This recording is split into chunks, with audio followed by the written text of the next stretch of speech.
할렐루야. 우리 사랑하는 우리 산소망의 믿음의 식구들을 주님의 이름으로 축복합니다. 또 오늘 이 영상을 보는 우리 사랑하는 흩어져 있는 우리 모든 성도님들의 가정과 일터에도 또 한 주간에도 큰 은혜가 함께 하시기를 바라고, 특별히 오늘 우리 찬양팀 주일 오전, 주일 오후 찬양팀 우리 찬양팀께서 이렇게 함께 특송을 해주셔서 너무나 감사합니다. 너무나 감사하고, 이 찬양의 가사가 곡조 붙은 기도죠. 교회를 위한 그런 기도가 될 수 있기를 바랍니다. 네, 한번 따라서 하겠습니다. 우리가 저편으로 건너가자. 네, 자, 코로나 바이러스로 온 세상이 고통과 탄식의 소리가 가득 차고 소리가 들립니다. 자, 일상을 잃어버리고 이 공포로 인해서 두려움에 사로잡히고 또 혐오가 있고 또 타인을 또 냉대하는, 그러나 또 주중에 한국은 참 이상한 나라다, 그런 또 영상도 있더라고요. 이런 힘들고 어려움 속에 어떻게 그렇게 또 이 민족이 하나가 되어서 극복하며 나아가느냐, 참 한국은 대단한 나라다, 또 그런 영상도 있지만, 어쨌든 코로나 바이러스라고 하는 것이 뭐 어떤 상황이든 있어서는 안 되겠죠. 그래서 다음 주일은 우리 총회에서 이 코로나 사태에 하루속히 물러가고 또 우리가 극복하고 또 치유를 위해서 금식 기도일로 선포를 합니다. 자, 여러분, 구원은 하나님께 있습니다. 역사는 하나님의 주권과 섭리대로 가는 것입니다. 우리가 힘들지라도 우리 성도님들 더 참고 기다립시다. 하나님께서 함께해 주실 줄로 믿습니다. 이 믿음으로 오늘 말씀에 귀를 기울이시기를 바랍니다. 자, 오늘 본문은 어떻게 시작됩니까? 우리 35절을 같이 읽겠습니다. 그날 저물 때에 제자들에게 이르시되 우리가 저편으로 건너가자 하시니. 아멘. 자, 예수님은 오늘 본문에 있었던 이 사건이 있었던 그 당일에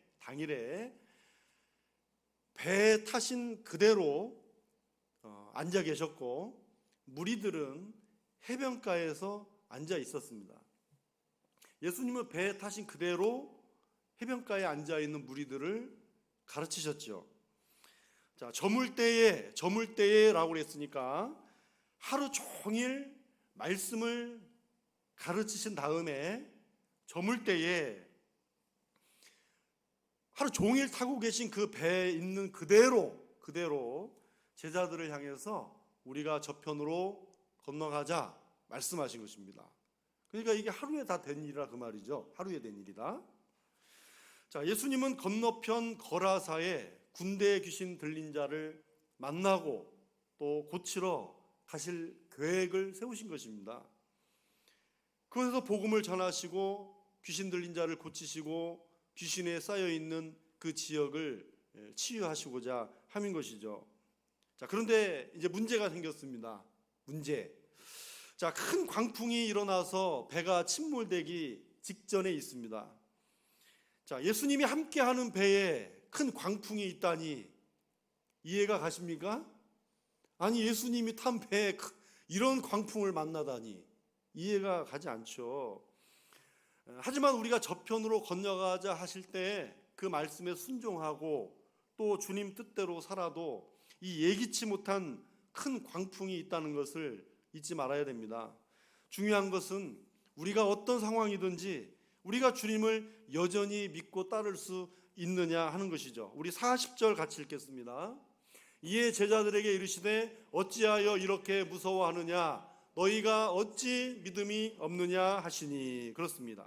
오늘 본문은 저 믿음의 문제를 다루고 있는 것입니다. 믿음의 문제. 특히 우리도 큰 광풍을 만났습니다. 제자들이 큰 광풍 속에서 예수님이 함께 있는 줄 잊어버리고 공포에 떨었던 모습이 오늘 이 시대의 모습이고 저와 여러분의 모습일 수 있습니다. 오늘 저와 여러분도 우리가 저편으로 건너가자 하신 예수님과 함께 배를 타고 가는 사람들입니다. 오늘 주님은 저와 여러분이 어떤 상황에도 바로 이 예수님께 대한 절대적인 믿음을 원하시는 것이죠. 그러면 이 믿음을 가지고, 예수님을 향한 이 절대적인 믿음을 가지고 큰 광풍을 만났을지라도 이 속에서도 우리가 지켜야 될 구체적인 믿음이 있다는 것입니다. 첫째는 우리가 저편으로 건너가자라고 하시는 말씀을 믿는 것입니다. 우리가 저편으로 건너가자, 그 말씀을 신뢰하고 믿는 것이죠. 자, 오늘의 문제가 무엇입니까? 우리 37절을 같이 읽겠습니다. 큰 광풍이 일어나며 물결이 배에 부딪혀 들어와 배에 가득하게 되었더라. 괄호를 3개를 해놨어요. 뭐예요? 큰 광풍이 원인이죠. 그러자 어떻게 됐어요? 부딪히고 가득하게 되었다는 거예요. 자, 큰 광풍에서 이 큰이라고 하는 말은요, 헬라어로 메갈레라는 말이에요. 영어로는 우리가 아주 잘 아는 말씀이에요. 메가톤. 네, 이 메갈레인데 이 메가톤. 그러니까 이 태풍이 무슨 급 태풍이라는 거예요? 마스크를 다 쓰고 있으니까 또 집안에 하는지 안 하는지를 잘 모르겠어요. 메가톤급 태풍이라는 거 아닙니까? 그러니까 메가톤은 특별히 뭐 어떤 그 정해진 건 아니에요. 그만큼 그 상태를 말하는 거예요. 어마어마한 태풍이다. 그게 메가톤급이란 말이죠. 자, 그런 메가톤급 광풍으로 인해서 파도가 배를 때리고요, 물이 배 안으로 들어오는 것이죠. 자, 이때 예수님은 무엇 하고 계셨습니까? 주무시고 계셨어요. 자, 예수님은 하루 종일 배 위에서 말씀을 전하셨잖아요. 배 위에서 말씀을 전하셨으니 피곤하시겠다, 짐작이 갑니다. 그래도 그렇지, 자, 메가톤급 풍랑 속에서 잠을 잔다는 것이 상황에 맞지 않아요. 자, 제자들이 예수님을 보고 얼마나 야속했을까요? 우리도 예수님 믿고 살아오면서 힘들고 어려울 때 예수님 야속하신 적 있으셨어요? 저분이 일부러 그러시나 생각이 들 정도예요. 저분이 일부러 그러시는가? 그러나 중요한 것은 제자들이 이 위기 속에서는 떠올려야 될 말씀이 있어야 된다는 거예요. 반드시 위기 속에서 떠올려야 될 말씀이 있었다는 것입니다. 그러면 이렇게 말할 수 있잖아요. 아니, 지금 이렇게 정신이 없는데 무슨 말씀이 생각나냐고.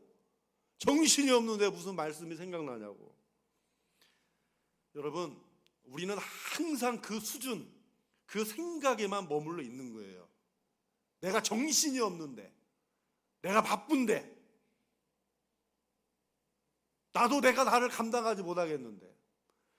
여러분, 항상 우리는 그 수준, 그 생각에만 머물러 있는 것입니다. 어려운 일을 만나면 말씀을 펴서 읽기 시작해야 됩니다. 여러분, 성령님의 오묘하신 섭리와 생각나게 하시는 말씀, 그분의 역사, 그게 바로 성령의 역사임을 믿으십니까? 성령님의 오묘한 섭리는요, 내가 말씀을 편 순간 나를 향해 말씀하시기 시작하는 거예요. 내가 말씀을 안 펴니까 말씀하지 않는 거예요. 내가 작정하고 말씀을 펴기 시작하면 그때부터 음성이 들려오기 시작하는 것입니다. 그러면 지금 제자들이 떠올려야 될 말씀이 뭐예요? 따라서 하시겠습니다. 우리가 저편으로 건너가자. 아멘. 우리가 저편으로 건너가자 라고 하시는 이 말씀을 떠올려야 됐어요. 이 말씀을 기억해야 됐다는 거예요. 여러분, 저편으로 건너가자 라고만 할 수 있어요. 저는 우리가 라는 말이 굉장히 마음에 많이 와닿았어요. 우리가 라는 말이. 예수님은 자신을 포함해서 우리가 라고 말씀하지 않습니까? 예수님이 우리가 저편으로 건너가자라고 말씀하셨다면 예수님과 우리가 함께 저편으로 건너갈 줄 믿는 것입니다. 큰 광풍을 만난 당일입니다. 당일에 예수님이 배 위에서 전하신 말씀 중에 하나가 뭐냐면 길가, 돌밭, 가시떨기, 옥토밭, 이 말씀을 해주셨어요. 이 말씀을 하셨을 때 해석까지 해주셨어요. 해석까지. 자, 길가는 뭐예요? 씨가 땅에 떨어졌는데 사탄이 와서 다 집어먹어버려요. 돌밭은 뭐예요? 말씀이 떨어졌는데, 돌밭에 떨어졌는데 뿌리가 내리지 못해서 환난이나 핍박으로 인해서 다 죽어버리는 것이죠. 네. 가시떨기 봐서 지나가겠습니다. 자, 그래서 옥토밭이 되어 말씀을 잘 받으면 30배, 60배, 100배의 열매를 맺을 수 있다. 맺어야 된다. 이렇게 얘기하는 거예요. 그것을 언제 말씀하셨다고요? 당일에 말씀하셨습니다. 당일에. 당일. 어제도 아니고 당일에. 제자들은 바로 그날 우리가 저편으로 건너가자. 예수님은 말씀하셨는데 이 말씀을 잊어버린 것 보면 이 큰 광풍이라고 하는 환난과 핍박과 어떻게 보면 박해 속에서 길가나 돌밭 같은 마음이 아니었을까, 그런 생각을 해봤어요. 예수님은 어찌 너희가 믿음이 없느냐 하실 때 내가 너희에게 저편으로 건너가자라고 말했다면 내 말대로 건너갈 줄 왜 믿지 못하느냐. 사도 요한은요, 요한복음의 가장 맨 끝 결론에서 예수님이 행하신 일들을 다 기록하여 책을 썼잖아요. 이 책을 쌓아두려면 이 세상이 부족하다 그랬습니다. 쌓아둬도 이 세상에 다 쌓아둬도 이 세상이 부족하대요. 예수님은 이 세상이 담기에는 너무 크신 분이십니다. 예, 너무 크신 분이에요. 이 세상이 담을 수가 없어요. 그분을 알 수가 없어요, 세상은. 그런데 예수님을 믿을 때 그 수많은 책이 쌓여있다 생각할 때 어떤 책이든 딱 한 가지 관점만 가지고 그 책을 계속 읽어야 그 책이 이해가 되는 거예요. 마찬가지잖아요. 예수님을 믿을 때도 기독교 신앙의 중심이 되는 말씀이 있잖아요. 그 말씀을 가지고 성경을 읽는 거예요. 마태복음 28장 6절을 같이 읽겠습니다. 그가 여기 계시지 않고 그가 말씀하시던 대로 살아나셨느니라. 아멘. 예수님이 말씀하시던 대로 살아나셨다는 거예요. 말씀하시던 대로. 부활의 말씀을 믿는 자는 무덤에서 주님을 찾지 않습니다. 죽은 자 가운데서 찾지 않습니다. 부활의 말씀을 믿는 자는 오늘도 살아계신 주님을 찾는 것입니다. 여러분 승천하실 때 내가 세상 끝날까지 너희와 항상 함께 있으리라. 여러분, 우리가 어떤 상황, 어떤 사태를 만나든지 여러분 이 말씀을 대체할 말씀이 있습니까? 물론 있죠. 아는 말씀이 있지만 여러분 이 세상 끝날까지 내가 너희와 항상 함께 있으리라, 이 말씀 한 절을 가지고 어떤 말씀이 대체할 수 있을까요? 마태복음 24장 30절 하반절을 읽겠습니다. 인자가 구름을 타고 능력과 큰 영광으로 오는 것을 보리라. 아멘. 주님이 다시 오신다는 말씀을 믿고 오늘 믿음을 지키고 인내하면서 내일의 영광스러운 부활을 소망하는 것입니다. 왜 그렇습니까? 주님이 말씀하신 것은 반드시 그 다음에 성취가 되기 때문입니다. 반드시 저편으로 건너가기 때문이죠. 이 마가복음이 기록된 AD 70년경은요, 이 로마의 티투스 장군이 예루살렘을 아주 철저하게 짓밟고 함락했던 때예요. 예수님도 이것을 미리 보시고 예언하셨습니다. 그런데 교회가 얼마나 많은 핍박을 받았는지 그 고통을 헤아릴 수가 없어요. 그래서 당시 교회와 성도들이 오늘 이 말씀을 읽으면서 예수님과 함께 탄 배, 지금 이 예수님과 함께 탄 배를 교회에 비유했습니다. 해석에도 여러 종류가 있어요. 마치 우리 지금 이 교회가, 우리 초대교회가 그 당시에 우리 교회가 예수님과 함께 탄 이 배와 같다. 큰 풍랑을 만나고 있다. 그러나 우리 예수님이 함께 타고 있다. 개인적으로도 보는 견해가 있어요. 저는 교회적, 개인적, 저는 둘 다라고 생각을 해요. 다 맞는 것 같습니다. 자, 마가와 당시의 초대교회와 성도들은 큰 이 광풍 속에서도 오늘 이 말씀대로 될 것을 믿은 것입니다. 예수님이 함께 하고 계심을 말씀으로 믿었던 것이죠. 오늘 이 시대 속에서도 우리 교회와 저와 여러분도 마찬가지입니다. 우리 기독교 신앙의 중심인 예수 그리스도께서 십자가에 죽으시고 부활하시고 승천하시고 다시 오시마 약속하신 말씀을 붙들고 이 큰 광풍이 부는 시대 속에서도 살아계신 주님과 함께 우리는 반드시 저편으로 건너가게 될 줄 믿습니다. 힘들고 어려워도 예수님을 믿으며 예배드리고 사랑하고 기도하고 찬양하며 복음을 전하고 봉사할 수 있는 것이죠. 우리 사랑하는 믿음의 식구들은 큰 광풍을 만나고 물결이 배에 부딪히듯 내 생각과 내 마음과 내 삶과 가정과 일터를 때리는 것이 있고 침몰될 것 같은 인생의 위기 앞에서 무엇을 붙들고 계십니까? 여러분, 매일 말씀 편지 읽고 붙들고 기도하고 있습니까? 저와 여러분 그리고 우리 교회의 선장은 주님이십니다. 주님이 함께 타고 계시는 것이죠. 주님과 함께 저편으로 건너가게 될 줄 믿으시기 바랍니다. 둘째는 우리를 끝까지 돌보신다는 믿음입니다. 우리를 끝까지 돌보신다. 자, 큰 광풍 속에서 사투를 벌이고 있는데 예수님이 무엇하고 계셨습니까? 주무시고 계셨다 했어요. 주무시되 그냥 주무시지 않으셨죠? 고물에서 베개를 베시고 주무셨다는 거예요. 자, 제자들은 이것을 보고 무슨 생각을 했을까? 다시 한번 말씀드리지만 야속했을 거예요. 일부러 저러시나? 그런 생각도 하겠죠. 우리 38절을 같이 읽겠습니다. 예수께서는 고물에서 베개를 베고 주무시더니 제자들이 깨우며 이르되 선생님이여 우리가 죽게 된 것을 돌보지 아니하시나이까 하니. 그렇습니다. 우리가 죽게 된 것을 돌보지 아니하십니까? 요즘 우리의 기도 아닙니까? 요즘 우리의 기도, 네?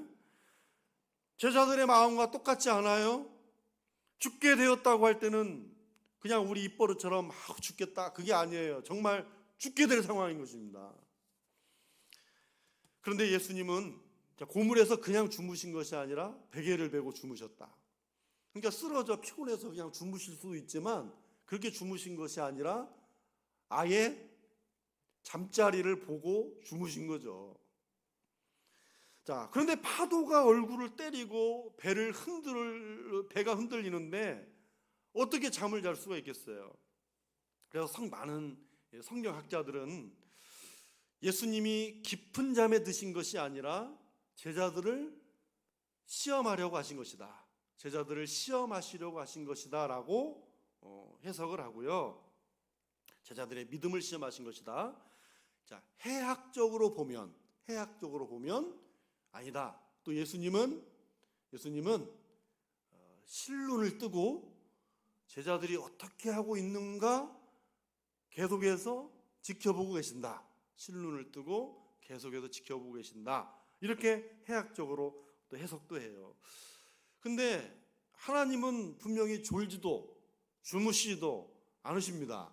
네? 졸지도 주무시지도 않으시는 하나님이신 예수님께서 하나님이심을 믿으니 이것이 얼마든지 우리는 가능하다라고 수용할 수 있습니다. 그럴 수도 있겠다. 그런데 저는 예수님께서 시험을 하시려고 하셨든지 아니면 실눈을 뜨고 지켜보고 계셨든지 그것은 하나님이신 예수님만이 아는 문제입니다. 그것은 자, 오늘 말씀대로 예수님은 주무셨다는 사실을 보십시오. 말씀 그대로 주무셨다라고 하는 사실 그 자체만 한번 놓고 보세요.